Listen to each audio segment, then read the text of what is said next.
చాలా మంది స్వామిని చూసిన వారు అంటూ ఉంటారు, ఆయన ఒక్కొక్కసారి ఒక్కొక్క ఎక్స్ప్రెషన్తో ఆయన కనిపిస్తూ ఉంటారని చెప్పి చాలామంది భక్తులు చెప్తారు. కొంతమందికి నవ్వినట్టుగా, కొంతమందిని పలకరించినట్టుగా, కొంతమందికి కళ్ళతో ఆయన ఏదో తీక్షణంగా చూస్తున్నట్టుగా అనిపిస్తుందని చెప్పి మీకు ఎలా అనిపిస్తుంది? నిజంగా అలా అనిపిస్తూ ఉంటుందా? అన్ని వివిధ రూపాల్లో ఆయన దర్శనిస్తూ ఉంటారా? ఒకసారి చెప్తారా? ఆ భగవంతుని చూడాలంటే 1000 కళ్ళు చాలదు మనకి. నిత్య యవ్వన రూపంగా ఉంటాడు భగవంతుడు.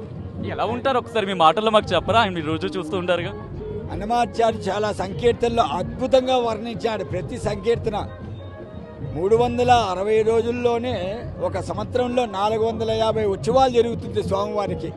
ఉదయం సుప్రభాత నుంచి రాత్రి ఏకాంశ వరకు కొన్ని వందల ఉత్సవాలు, సంవత్సరంలో వందల ఉత్సవాలతో స్వామిని ప్రతి కీర్తన 32,000 సంకీర్తనలు రచించిన తొలి తెలుగు వాగ్గేయకారుడు, పదకవితా పితామహుడు.